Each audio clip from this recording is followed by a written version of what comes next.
Hello, hello, hello, beautiful unicorns. I am situating myself here. So, Yana Kasperczak, Spiritual Awakening Core Energy Coach, coming to you live from Fergus, where it is nice and fresh outside. And I got my cup of coffee today. Put some chocolate in here. And today, like I said, I'm going to do this reading for you. Okay. I am uncaffeinated. So let me take a sip first. Oh, too. It's so good. So if you come over to my house, I will make you my cup of coffee. So you would get to taste what homemade Starbucks tastes like, where I freshly grind the coffee and I put it through the, I think it's not French press, it's the espresso machine, like you would see in, like I said, Starbucks. And so you get the freshly ground coffee from freshly ground coffee. Then I add honey or whatever sugar you want. I might even have some agave sugar. Or we can have it virtual. Hey, you want to have a virtual coffee hangout? Feel free to reach out to me and say, I would like a coffee hangout. And we can hang out for, what, half an hour to an hour. And get to know one another. I know there's some people in here who have not been read. And who have been wanting a reading. These are the people that I told them there's going to be a whole lot of cards falling out. Okay. If you're the person and you know who you are and you haven't had a reading in a really, really, really long time, I feel like this would be the cards for you. I'm not going to read them all because it's just going to be too much. I will do one reading. But this will be the cards if you have been waiting for a reading for a long time. So, moth, rabbit, wolf. If you're curious, this is what we can do at coffee time. And we can go deeper into these cards for you. Lamb. Snake. That one is going to be a good one. Froggy. That's quite a few cards. I've been waiting for you. That is a firefly. Ooh, I remember these back in Russia and chasing them at night. Oh, in the forest and catching them. It was so much fun. And starfish.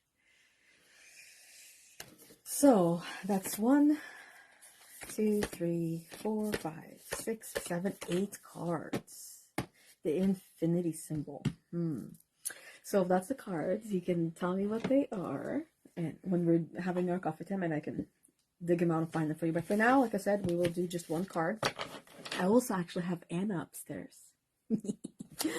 Let me open my computer because I know there's going to be comments, and I want to make sure that I am on point with those comments, that I'm not missing them. Okay. So as I'm getting that ready, let's pull out one card for you guys again. No more trying to come out. Just one for today. Ooh, horse. In other words, a unicorn. This might as well just be a unicorn. Horse. I have not come across this one. Mind you, I've only used this deck a few times. A handful of times maybe. And that's why I might not know all of these cards. But they know me. They know the energy. Okay. Where is... No, this is... Need to go to the group. Sorry. Horse. And triangle line at the bottom. And then that symbol, because it's a triangle with a line at the bottom. There. Oh, that's earth symbol. Okay. And I got horse. A lot of those were earth symbols, by the way, that fill out the cards. Here is our horse and the lamb, and even the elk tried to appear. Am I missing it? The horse? Oh no, see, it's right here, right in the end. Ooh, must be a good one. Made you guys all wait this long to hear what this horsey is about. Okay, let me open the comments and make sure it's not loud. Okay, here we go. Yes, I can see the comments now. Hi, Debbie. Hi, Rebecca. Hello, hello, ladies. And yes, I know, right? 8 cards. And number 8, by the way, is money symbol to me. Like, it just talks about wealth and abundance in general. So if you want money, that will be the money, right? If you want healthy relationships, it will be healthy relationships. If you want happiness and joy, then it will be the happiness and joy. Okay. Let me have some coffee. So good. Oh, I didn't finish with my coffee. And then I froth the milk, warm it up with a frother, and I make the foam really thick if you like the thick foam, or it can just be warm milk. I know my sister gags with thick foam. Not everybody likes it. I was like, oh, if I didn't like it, I would have made this so much sooner for you so I could enjoy watching her go, bleh, bleh, disgusting.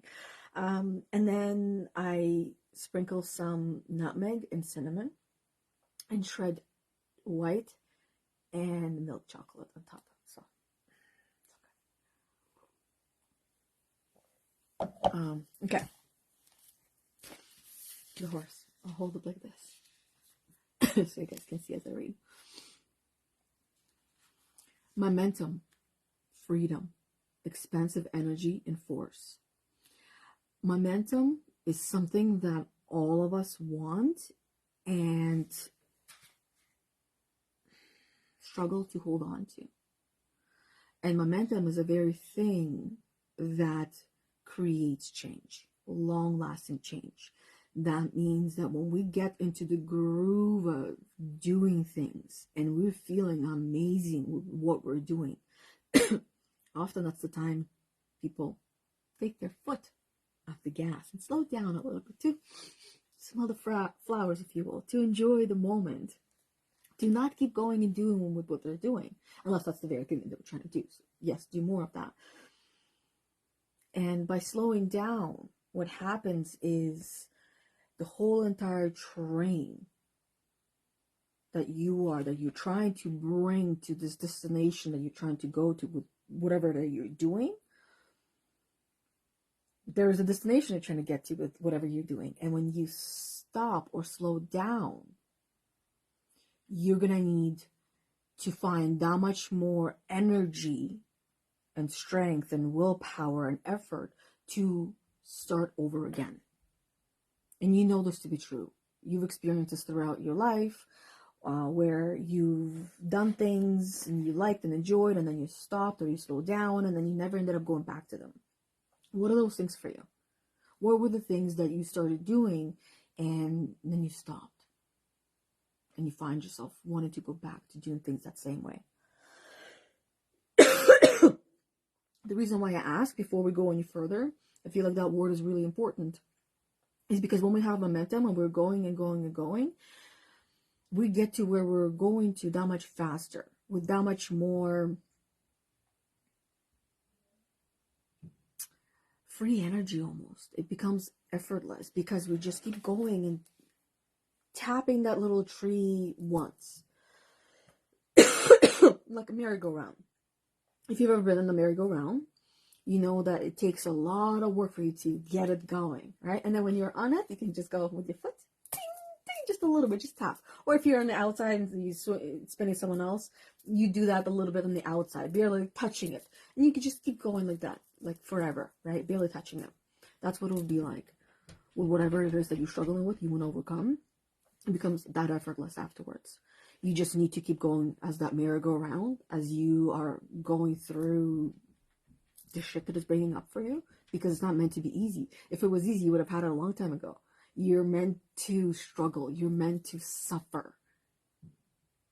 And, you know, the suffering part is optional, but in order for us to understand fully what optional means, we need to experience it in the way that we have absolute no control, because it's coming from within subconsciously. And then when we experience the suffering, when we have had enough, only then will we change. And this is the reason why people wait until rock bottom, until something happens to change their life. And it doesn't necessarily have to be so drastic for us to change our life. We could simply just listen to a video like this and experience a lot and learn from it and grow from it, right? Okay, so momentum is important because it just allows things to be effortless. The freedom follows the momentum as well. And you don't have to put much energy in there. And the expansive energy, the word in here, I feel like that will come from you keep going and having the momentum. You experience the effortlessness, the freedom to whatever it is that you're doing, because it's just so simple and so easy for you. But it wasn't initially. It's not easy for anyone. We get to that point. It becomes easier over practice.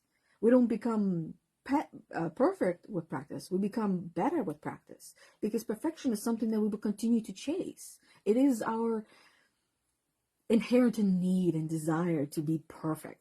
And that's not a bad thing. It could be a bad thing if we're looking at it in a negative way. Oh, great reminder to silence my phone. It could be a negative thing if we're looking at it in a negative way, or it could be a positive thing if we're looking at it in a positive way. Mindset, outlook, perception is at the core of happiness, joy, or sadness and grief. Pain and suffering versus there is pain but there is no suffering. And understanding that the two, they don't have to they don't have to be buddies, right? Just because you have pain there does not mean you have to suffer with pain. Or just because you're suffering does not mean you have to create that pain that you're suffering from. But when we struggle enough, we start to feel that pain physically in our body. Okay, let me see, there are a couple of comments. Debbie says, I need some grounding this morning. So what is your favorite grounding practice? And how are you planning on integrating that into your day today? Because if you are clearly saying that this is what your need is for today, then what are you going to do to fulfill that need? And perhaps where or when are you going to do that? Debbie says, I love 8, number 8. Yeah, me too. Infinity number, right? It just keeps going and going and going. Like Mel Robbins says, 5, 4, 3, 2, 1. Just do it. Getting started is the hardest part. Exactly. Getting started, it is the hardest of the hardest parts. But once we get past the getting started, it becomes easier and easier until it becomes effortless with no matter what it is that we're doing. And Debbie says, my husband had a heart attack on Saturday. Ooh, that's really fresh. He got to the hospital and is doing well. Glad to hear. Will be home later today. We know more lifestyle changes are needed. My heart goes out to you. With these things, I feel like I'm not alone, where I honestly don't even know what to say to people, because I've never been the person to console someone in the moment of grief, because in that moment, nothing you say or do can really, really help a person. That's something that they have to do themselves. And that is not an easy thing to be going through, where the person you care about, you got to go through that, right? Where he's coming home today and took a shower and did self-love and care. I go outside later. So it makes sense why you need that grounding today. And shower is a great, powerful way to ground. My favorite way, when we had a nice big shower, which we'll build one in this house, but I remember I wanted to put the waterfall shower, but we'll do it in this house. Anyways, I remember taking a shower, and when I was just going through a lot of things coming up and working through a lot of feelings and emotions and a lot of triggers and a lot of things that I have, the Pandora's box. I'm sure you know what I'm talking about. When you start your spiritual awakening, there's a lot that comes out of that Pandora box, and you just need to work with it, and it just keeps coming back, even the same things. So, I forgot where I was going with that one. Oh, the shower. That's why we were talking about the shower. So what I used to do is I would go into the shower, and I liked having the water be just like really nice and warm, but not hot. So that way it feels like a sunny day and a waterfall.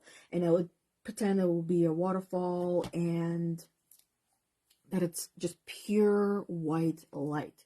So everywhere the water was, it would be pure white light, and it would be cleansing me and cleaning me, because there is power to the cleansing visualizations, and also to power to protection visualizations, where you can protect yourself by picturing yourself. I remember my grandma used to say to picture yourself in a bubble, like in a balloon, where you can see everything and everyone, and you can choose if they can see you or not, but you are completely protected in that balloon, where nothing can get in and nothing can get out, where you are just you. Now thinking about it, I'm like, I would like things to get out, but I don't like things to get in or protect the things you can get in. But with my kids, I used to, especially with my son, he was going through quite a few things at school where just there was like negativity, I guess, around him at school, and he wasn't enjoying it. So, and my daughter as well. And I would tell them to pretend that you're putting an armor on, that you're wearing the medieval armor, and you have the helmet, and if you want the sword and everything, and all of a sudden, like, you could see their energy changes when they start to picture and visualize these things for them, like on themselves as a protective shield, if you will. And then this is what you do before you go out of the house, and then sometimes reapply as if you would chapstick or lipstick before you go somewhere. What else was there? Debbie says, I'm doing well, glad you're doing well, and that you get to go outside as well. Okay. And Rebecca says, I've been feeling chest pain and short breath, making an appointment today. That also could be stress and anxiety and not enough rest, having little ones. That could be just you not spending enough time with yourself as well. Doctor's appointment is great, but it might be coming from within. The shortness of breath, where you might even catch yourself holding your breath or bracing for something to come. Because a lot of the pains that we feel are actually mental, or created mentally over a period of time. What else? Showers my go-to, says Rebecca. I'll be done the bubble before, says Debbie. And thank you for your words. I would imagine that's for Rebecca and myself. And I'll say, you're welcome. Okay, so let's go right into the reading now. Long explanation about the momentum, because it is that necessary. So momentum follows by freedom, follows by expansive energy, which free energy, and force. The horse represents the most masterful form of earth energy within the deck. It provides us with momentum so reliable, so supportive, that you can ride on its back towards any goal, no matter how difficult the terrain. A horse personality is fully awakened, fully alive. It cannot be defeated. The horse's freedom becomes available to us when we hone and collect our energy through daily practice. Physical stamina, which is exercise, and mental focus, meditation, are the secret weapons behind the horse's legacy. I feel like a lot that I said had said already a lot, So the only thing I would add is physical activity. The four most important parts in your well-being is your physical health, your exercise, your mental health, which is meditation, which is rest as well, mindfulness, your nutrition, what you eat, your fuel, because you feel based on what you eat and you become what you eat, and your emotions are also, if you want to balance your emotions, check what you're eating, because a lot of what we're eating might be actually triggering our emotions, our feelings, and our anxieties. And then sleep was the last one, the fourth one. Horse's freedom becomes available to us when we hone and collect our energy through daily practice. I feel like I don't have to explain that. Whatever it is that you're doing, that's the momentum part in there as well. Every single day. We were talking about hobbies last week. So if you treat yourself like a hobby, a lot of people actually do treat themselves and their personal well-being as a hobby, and they don't make it a regular daily must in all the areas, not just meditation, not just exercise, but meditation, exercise. Those are both. Meditation is exercise for the mind. Exercise for the body is exercise for the body and the mind as well. What else? Rebecca, I slept 2 hours last night and have been worrying. That's exactly where it's coming from. That is stress, that is anxiety, that's panic. There's your body's in the frantic stages. It's like, have you had coffee? Maybe it's also like triggering the body where it gets into this like, oh my god, oh my god, oh my god. Meditation would be helpful. I was talking about the different. So meditation for the body, which is for the mind as well, because you're teaching the body to stay still.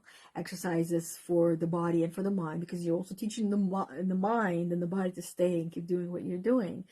You want to make sure that you're eating whole foods. And the best way to describe it is, if it was made in the factory, it should not be going in our body. And it is harder than we think it is, because almost everything is made in the factory. And many of us have not been taught how to make wholehearted, nutritious foods, because it's not the easiest. We've kind of been taught that there's not enough time to do those things. So only when we realize that it's valuable and why it's valuable to us, then we will actually make the changes. So my question to you is, what changes are you ready to make in your life? Or what sacrifices are you willing to make in your life to get to where you want to get to in life? And the word sacrifice, my understanding of the word sacrifice actually is to decide. To decide what I actually want. Because when I actually decide on what I want, and the determination there and the motivation there, and I'm ready to go and do it, then it just becomes easier. There's not much sacrifice that goes in there. It might feel like that for a moment, but it's only for a moment until you figure out, sacrifice versus gain. And then it's like, sacrifice? No, not, it's not really a sacrifice. Or recognizing that it's not actual sacrifice in our mind. It might have been seen as sacrifice. And Debbie says that I check ingredients. Yeah, ingredients, what goes into the food, how it's made, and buying the most natural products. Like even granola bars. Granola bars should not have 10 plus ingredients. Granola bars should have under 10 ingredients. If they have more, then it's something else, especially if you can't pronounce things. then there's a reason why they don't want you to repeat and remember that word. That's my theory on that. And if it was easy to remember, like love, it'd be so easy to pronounce it. But if we don't, if you don't want someone to remember something, you're going to make it in the way that'll be harder for them to remember. So I'll give you a great example. There are people in my life who have a name, right?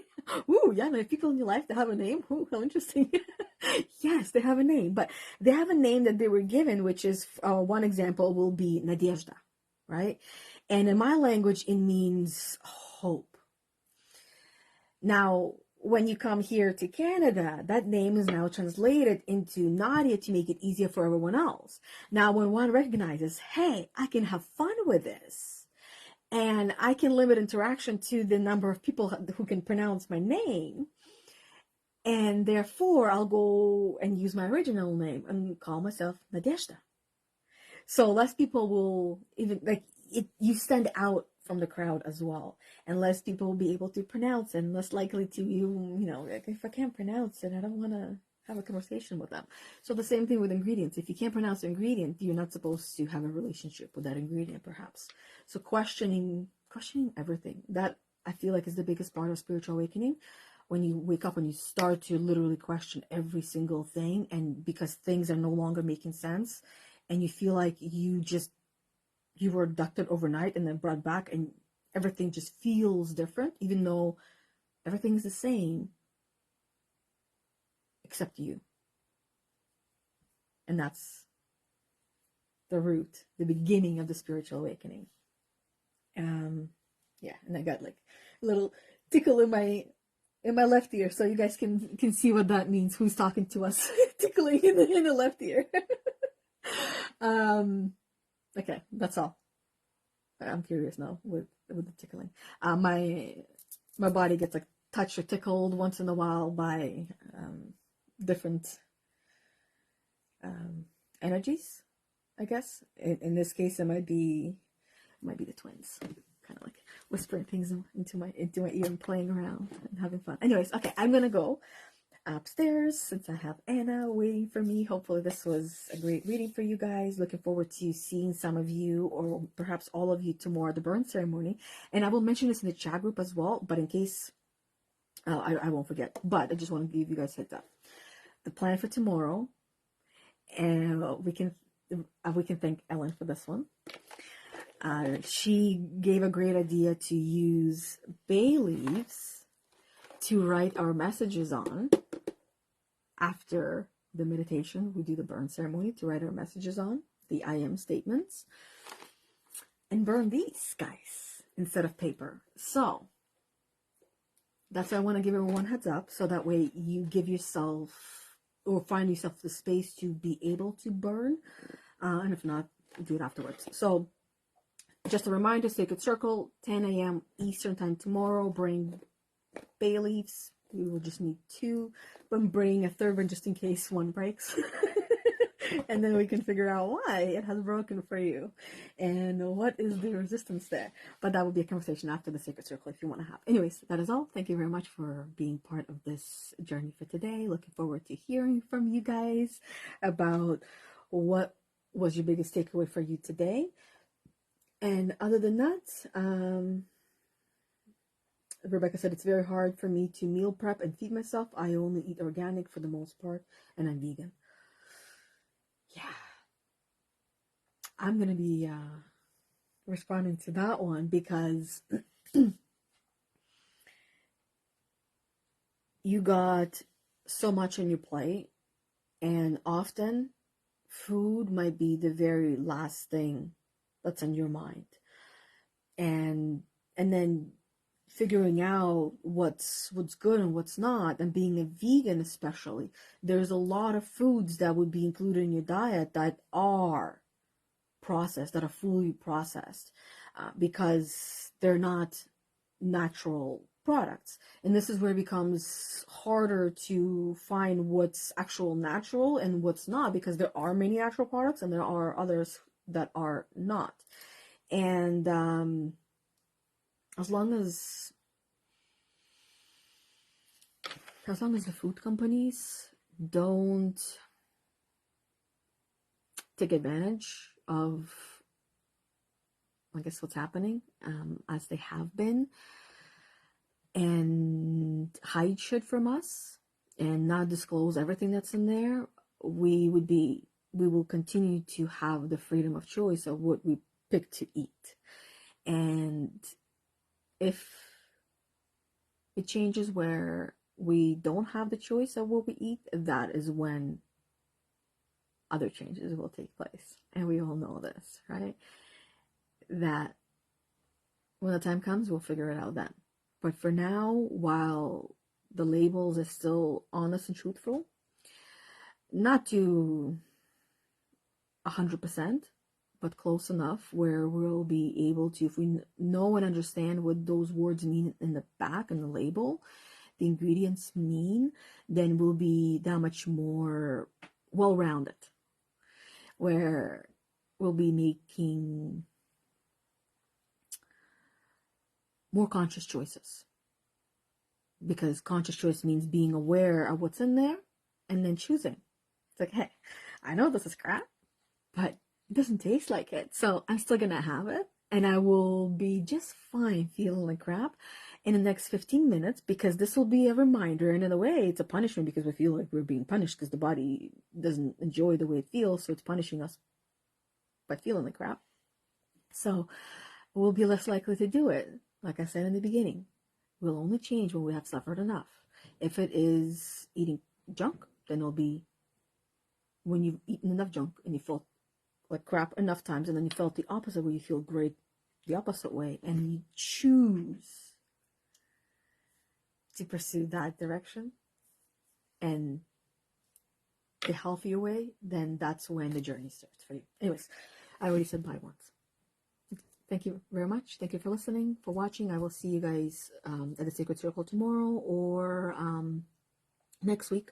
I'll do another card reading Monday, 11:30 Eastern Time, a.m. I'll be doing another card reading. I typically do one card, sometimes three, but one card, as you can tell, it can still be long enough. But other than that, until I see you guys next time, bye. Thanks for watching.